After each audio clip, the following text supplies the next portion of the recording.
Hello. All right. So a few people were interested in the presentation that I just did because it's hard to look at uh, a presentation and be like trying to fill in the blanks. It's kind of like a puzzle.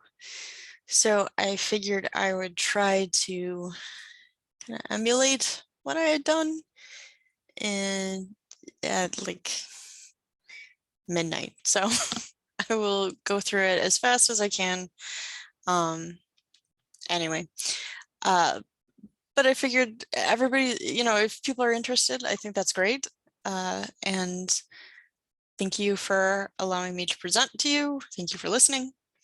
So without further ado, ado of pink shirts and flamingos, gender and Quatre Barba winner. So overview, what's in this presentation? Well, we're going to discuss the concept of gender. We're going to look at masculinity as a gender construction through various lenses. We're going to examine Quatre through these different facets and a little bit of why I find this important to discuss. Disclaimer, I am not an expert in a lot of things, but this too. I am just a box right here.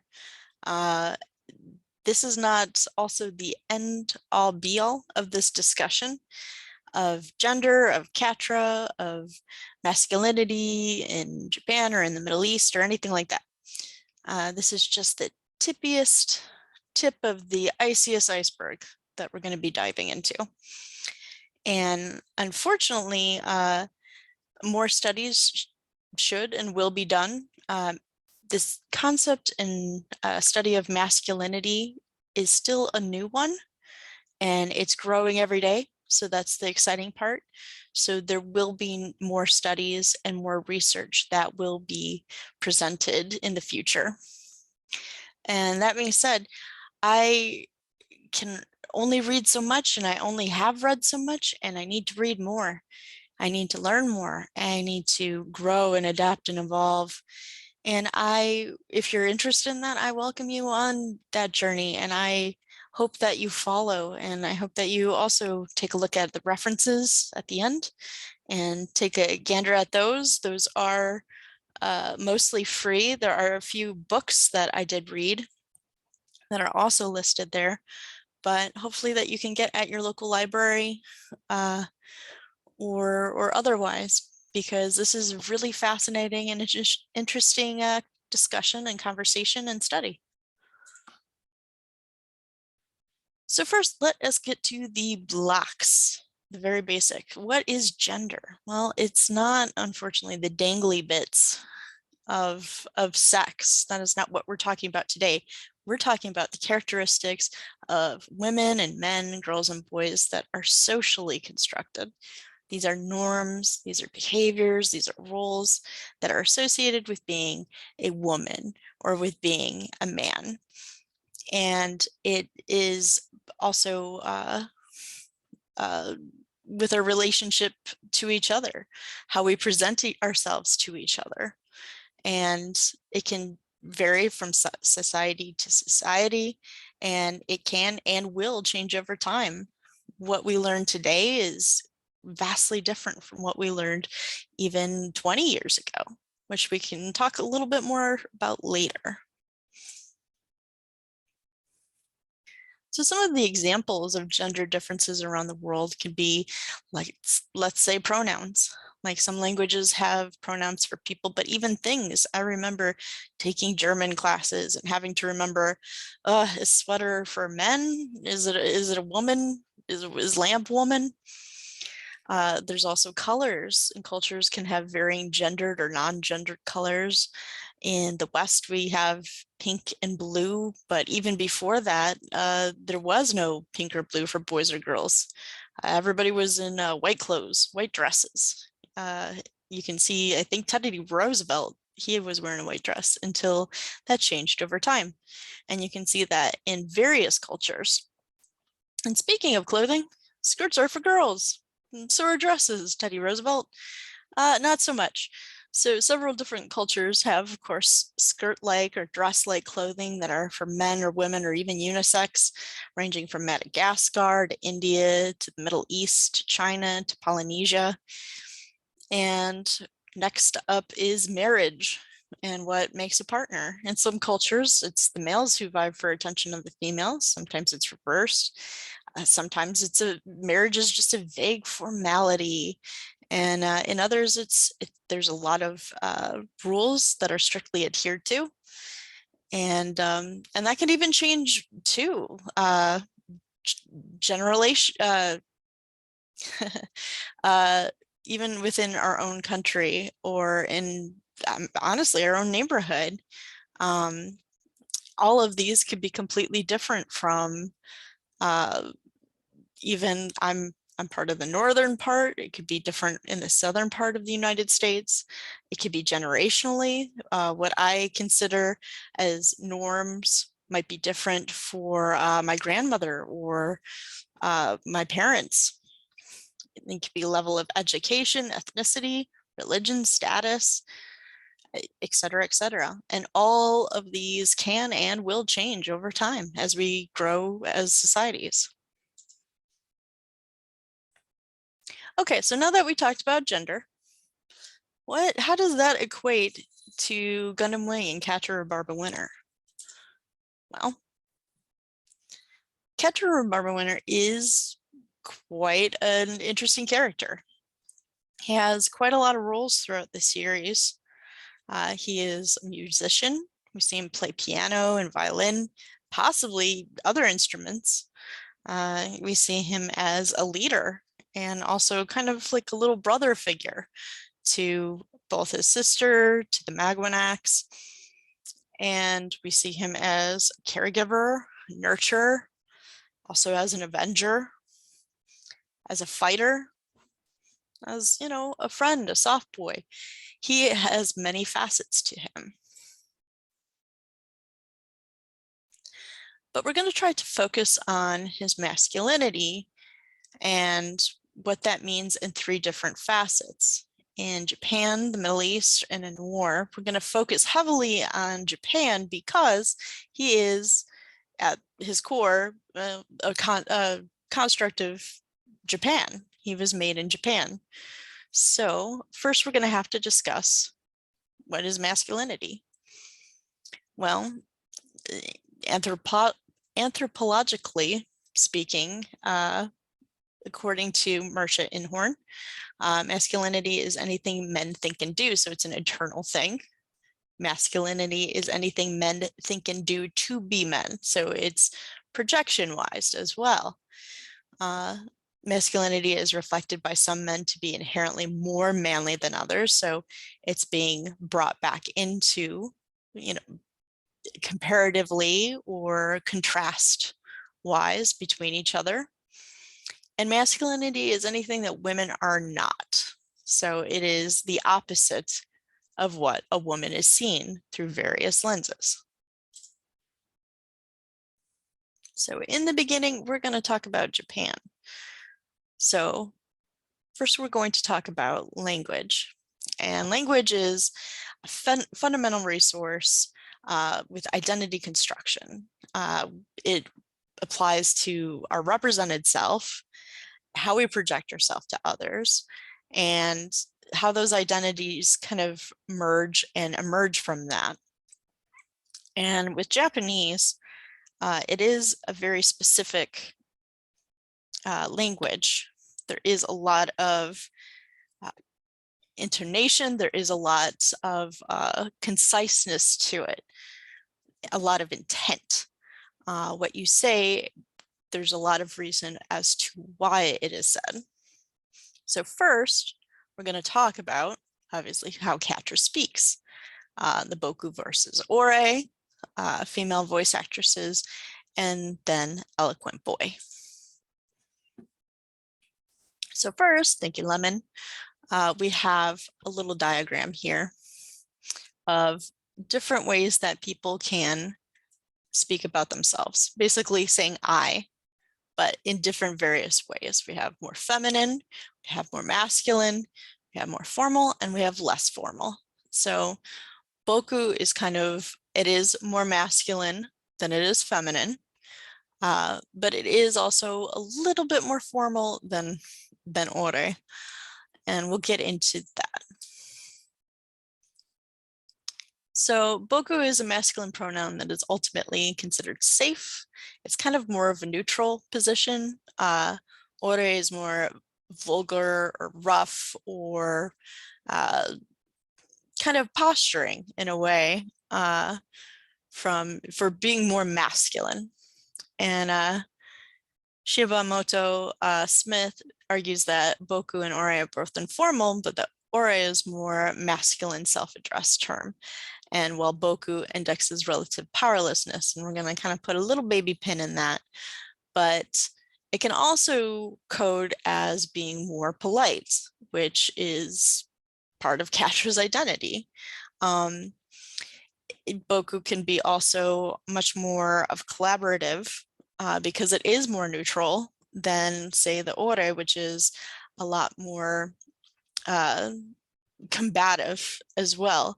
So if you're talking about 15-year-old boys, giant robots, who are trying to prove their masculinity, it's no wonder why they would use Ore instead of Boku. Whereas Quatre is, you could see even like I think in episode 8 where he says we need to get together, we need to fight together.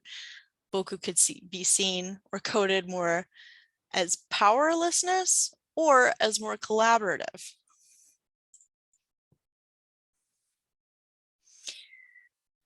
So now we're going to talk about female voice actresses. Now, Quatre has two actually, the original Japanese and then also the Korean. Now, out of all of the 5 pilots, he is the only one who has 2. Actually, he's the only one who has any.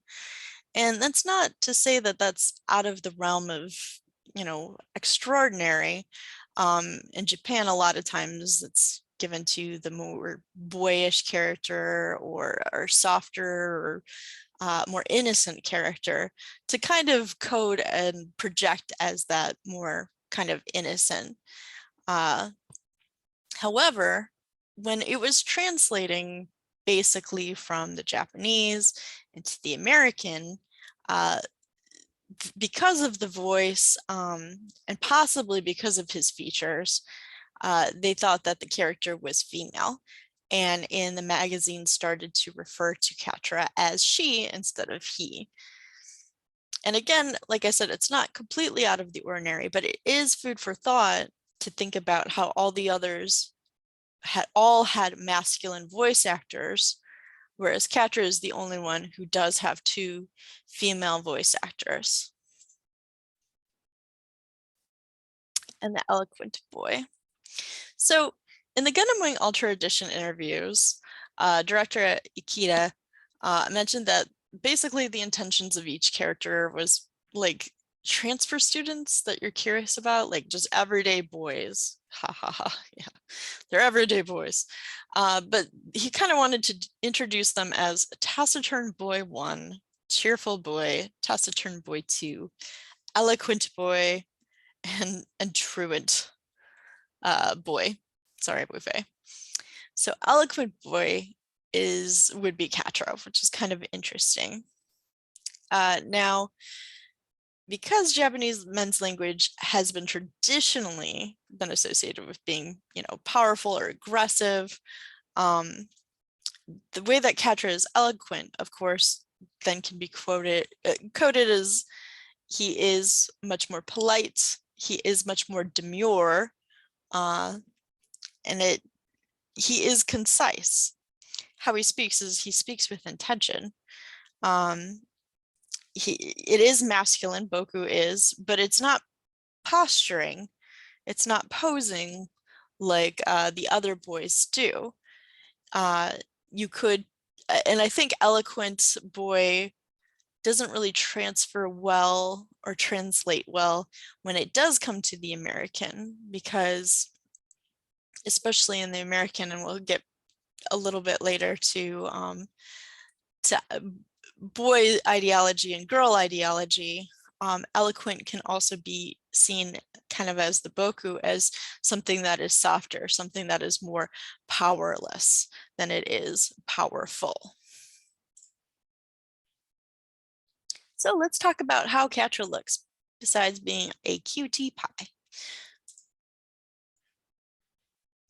So in Japan, it is not any different than it is from the West. That blue is generally associated with blue. Blue is generally associated. Yeah, of course, blue is blue. Blue is generally associated as male, and pink is usually associated as female. So, like, say the Super Sentai, pink is always used as the color of female, doesn't change. Pink clothes for men are non-traditional fashion for Japanese men. It doesn't mean that that's the end all be all. Of course, you can see Japanese men wearing it, but it's non-traditional, and it might code as something less stereotypical. So he is dressed non-traditionally, but also this was the early 90s and prep was in, and more pastellies were part of the prep culture, so, or the prep clothing. So that could be kind of a coded for like, oh, he's just a preppy boy. But it is kind of interesting because he does stand out from a lot of the other typical, the boys in the show, the men in the show, because they are wearing much more masculine looking colors than Quatre is. So he does stand out.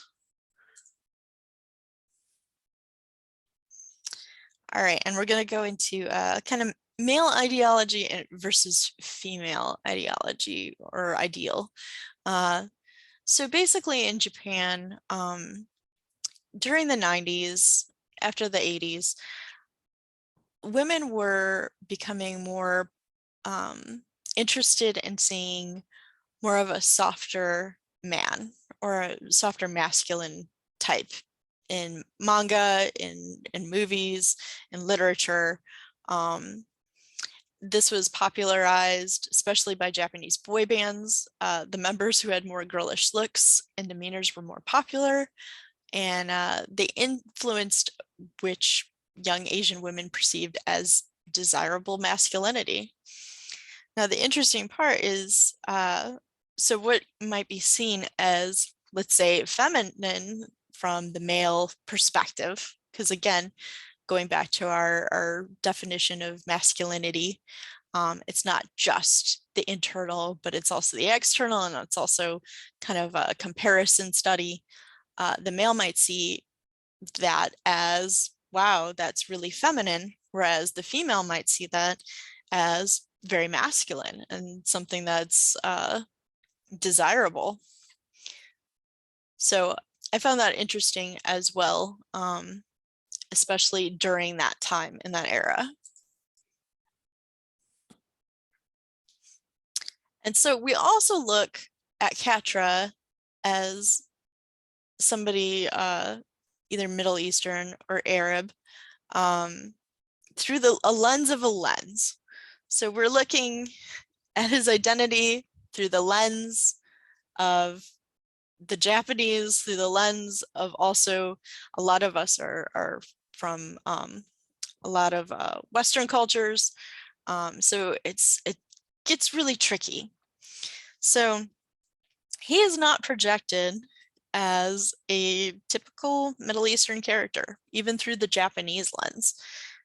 He is very atypical, in fact, through both of his clothing, his looks. Obviously, he has no facial hair. He's blonde hair. He's blue-eyed.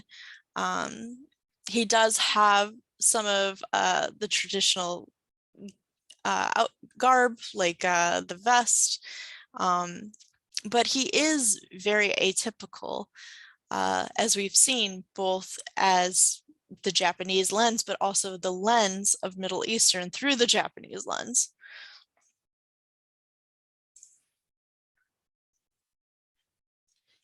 And finally, how Quatre acts. which I find most refreshing and most intriguing. So throughout the series, Quatre being Quatre, drinking his tea, saying, "Oh, they're dangerous, but they're really nice guys." Uh, his, let's say, femininity, uh, or masculinity, either or, is never made a joke. It's never made fun of. They never put Quatre in a dress because he looks more feminine or something like that. There's never a moment of him with a gun saying, "Oh, I've never shot a gun," and it's played up for laughs or something like that, or how he has soft hands because he's just a little rich boy or anything like that. It's never played up as a joke. He's never the butt of a joke. In fact, he is very revered by his other Gundam pilots. Hero at one point calling him his partner and also giving him encouragement with the Zero system and also as their leader at the end. And Troa and Duo also giving him their kudos, their trust. Troa almost his life in various ways. So it's never, even though we did go from the Ore to the Boku, it is never a comparison. They are never like cutting him down for anything like that. He is seen as an equal. And what I do also like about the show is that he is not a sacrificial lamb either. A lot of times during these 90s animes, they would take a character that was very innocent, very the heart of the group, the space heart of the group, and they would usually turn them into the sacrifice that makes all the rest of the characters go, "Oh, we need to band together. It's what, so and so would have wanted, or we need to do it to get the big bad in memory of so and so." And we almost had that. Oh my gosh, we almost had that with Dorothy. And when I watched that the first and second and millionth time, I'm still amazed that they did not do that because it would have been such an easy trope to do and something that would be completely and totally expected, especially as a supporting character, especially as the eloquent boy, um, to be able to use him as the sacrificial lamb. But they didn't. They chose that he remained part of the cast and he was part of winning the war. All right, Japan is down. We're done. Chick. Off to the Middle East. And now I'm going to say Middle East and not Arab because we don't know exactly where he's from. And we don't know exactly where the Magwanacs are from. So I know some people use them interchangeably. They're not supposed to be used interchangeably, but we're going to use it as a more broad term in this presentation.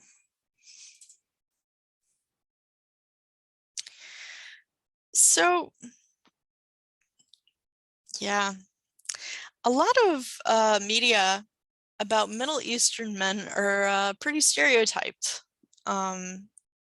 They somewhat continue to be, but they have a lot of stereotypes that they're exceptionally prone to violence. Their men are exceptionally brutal, irrational.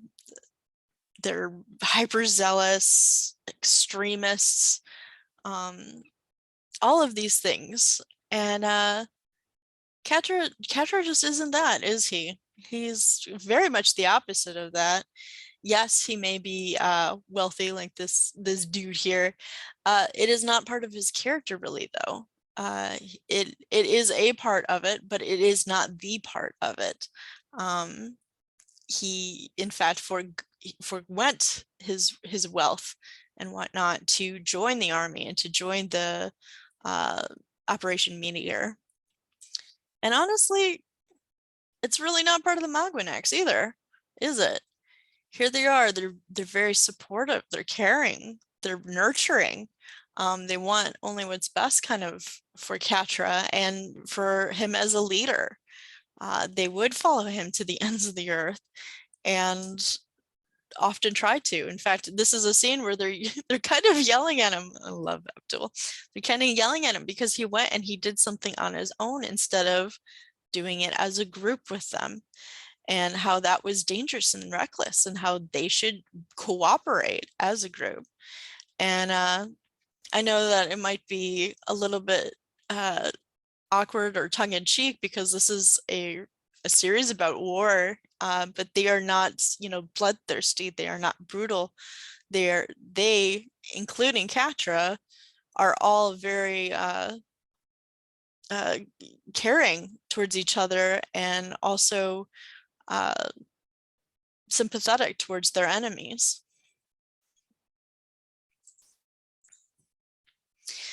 But it is interesting where Quatre gets his pride for his ethnicity from.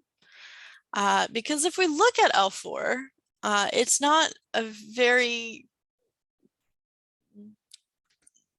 Middle Eastern based structure. We look and we see a very European looking chandelier, gold trim, pretty nice desk. There's not really a lot of Middle Eastern influences in L4 that we can see. Honestly, they looks like they speak English. It looks like they're wearing some polo shirts from Banana Republic.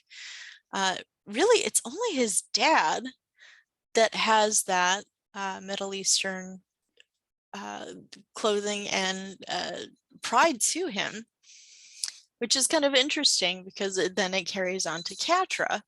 It obviously does not really carry on to Iria as it does Quatre, and it's almost as if he prides his ethnicity and his self and his masculinity off of his father, and then it's then further encouraged by the Magwanax. And again, that's just headcanon-y kind of stuff, but it is an interesting take. And this is just a side note, but when I was researching, I saw this come up a lot, is that there's a disproportionate percentage of Middle Eastern men that are having reproduction problems and infertility problems. And because of that, they are literally having like test tube babies and having to go and find different methods for having children. Now, the interesting part of that when it comes to masculinity, especially, is that it has changed the framework of how they see masculinity. Because part of being male and masculine in Middle Eastern culture is to be virile, to have a lot of children, to be a father figure. That is very much ingrained. And so when couples are having troubles like that, it really has to change the focus of what it means to be masculine. And it has started doing that. A lot of Middle Eastern men are becoming much more focused with being a partner with their wives, and also what it means to be a father or to be childless. So I thought that was very interesting, especially because of the whole test tube baby background with Quatre, how much that's influenced his life and the lives of the Winter family. So it makes me wonder if something like this was read by the writer, or if this is just a bizarre coincidence that happened. Okay, Middle East, check. Now we go off to war. Now I don't have too much to say about war because a lot of us have the same ideology through a lot of different cultures and a lot of different ethnicities and mindsets, is that basically war makes men. War will make a man out of you. In fact, I think Mulan had a song about that.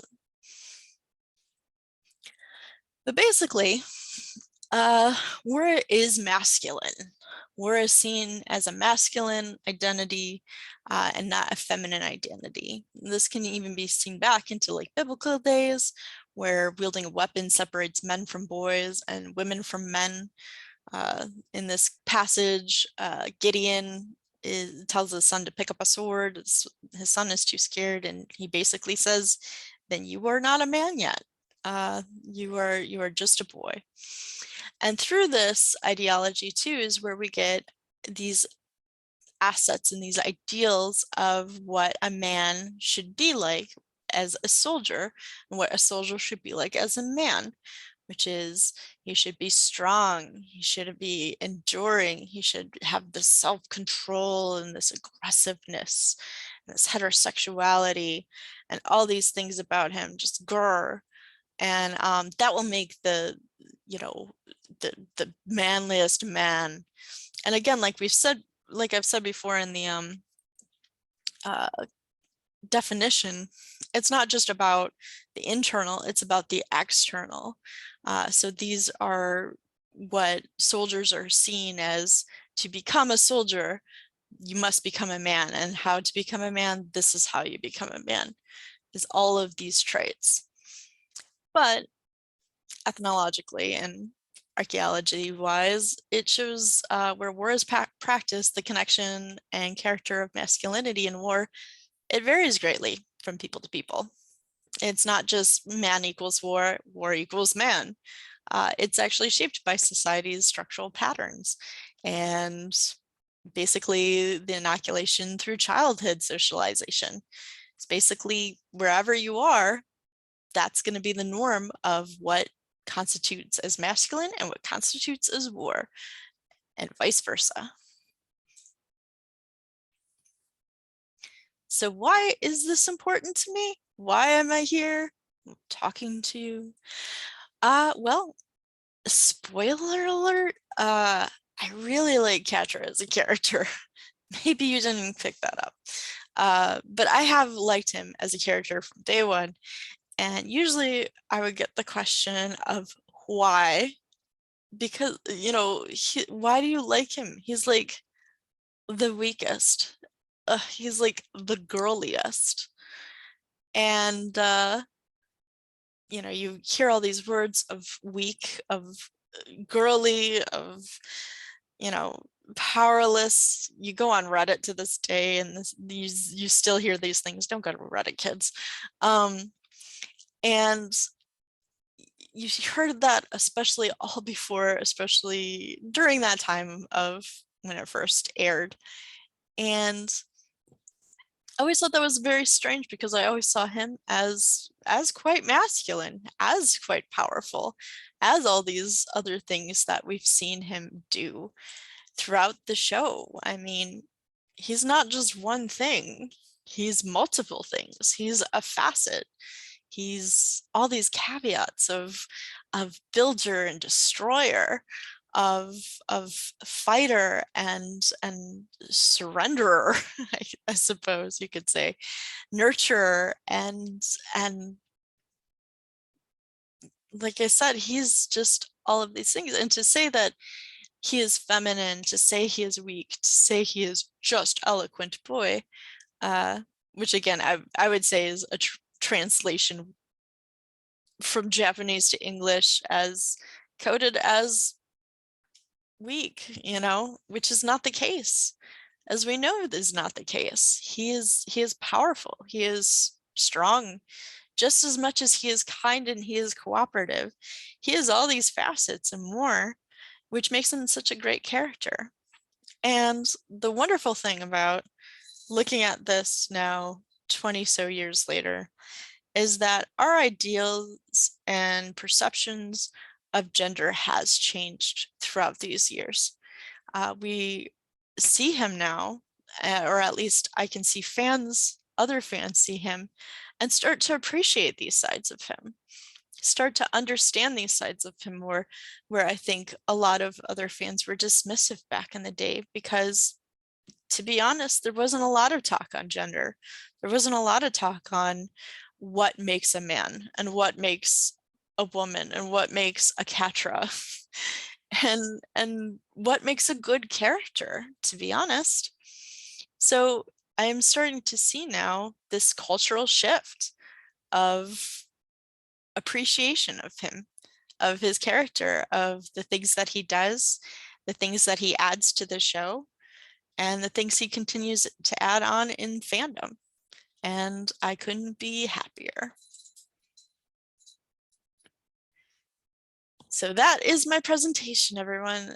Thank you so much for listening to me ramble about such an amazing character. I could be here for 7 more days, but I will promise you that I will stop now.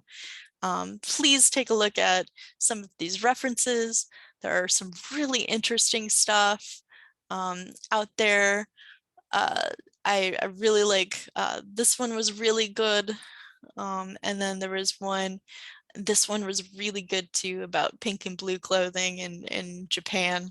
But anyway, so many good. Please keep reading, keep watching, keep writing, keep everything. Thank you so much. And I'll see you next time.